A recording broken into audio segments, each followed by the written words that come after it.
So we have the responsive website that we're going to be building, and the question you might be thinking is, what does responsive website refer to? Well, it means that you can view the website on screens of different dimensions, like this big screen here, a laptop that has a smaller screen, or a tablet, or even a mobile phone. And the content and pictures will all stay there, and they'll be there, and they'll be readable. My website here uses a responsive web design, and we can see that because as I shrink the screen, you can see here the pictures get smaller, the words get smaller, the boxes get smaller. That doesn't happen usually on a normal website. You see that? Did you see how all of this got smaller? Now I'm going even smaller, like to a cell phone. Looks just about like that. Like a cell phone is right around there. And if I'm on a cell phone, then you can still go ahead and see all the pictures, read all the content, and everything looks normal, right? But a real website, if you did that and you scroll down, then all of a sudden you'd have a bar down here, so you need to scroll to the right, and you'd also have a bar here on the right side. So that's what responsive is. And then next thing we're talking about is 960GS, and 960GS refers to a grid system, 960 grid system. And what that is, it's a way that web designers have concocted, they built, so that they can quickly build websites. And so if we look over here, how do we use a 960 grid system? Well, they have like a set of files that you can use and a system.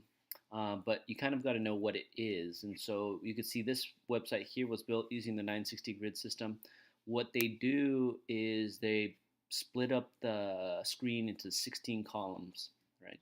And if you want to make a box, you just need to count how many columns wide that box needs to be. And you could say, okay, I want a box that's 3 columns wide here for the navigation. Then I want a box that is 13 columns wide so I can have the rest of my content. Okay, and after that, I'm going to need a box that is, I don't know how many grids there are here or how many columns there are here, but this many number of columns for some of my content, and I need another box that's this wide for the rest of my content. And then you could just go ahead and like fill up your website with all the boxes that you need at the right sizes and fill it with content. And so that's what they did here. This one used a 12 column grid. And so you can see that it lines up perfectly. And this picture here is a grid box that is 4 columns wide. And yeah, so you can go ahead and come on through and see these. So that's the 960 grid system. We're going to go into it a little bit more as we move on. And okay, so how do we get a responsive web design? Well, we're going to be using Skeleton to do that. This is like a set of files that we can use so that we build our website, and then we don't have to think about it because somebody else has already thought about it, and all of a sudden, okay, well, things shrink and everything works, right? So to do that, we're going to be using the Skeleton Boilerplate, and that you can find right here at getskeleton.com. So you go ahead and download it. It's going to come on down right here. We open it up, and I'm going to go inside of it. I'm going to grab all these files, copy it, and then go to Aptana. And in Aptana, I'm going to say File, New from Templates, and I want to say HTML. You can say blank file. No, let's see. So let me try that again. We say File, New Web Project, the first link, New Web Project, and we could say Basic Web Template. We could say Next. We're going to call this Responsive. And all of a sudden, I got a new project that's called Responsive here, and I can right-click. No, I can't. Well, I can Command V and paste in all of those files that I copied. So I go ahead and do that, and I have them here, right?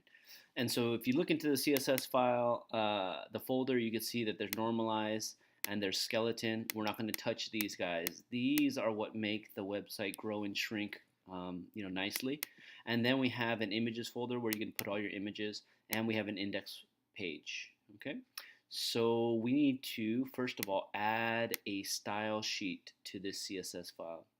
And, well, let's get to that later.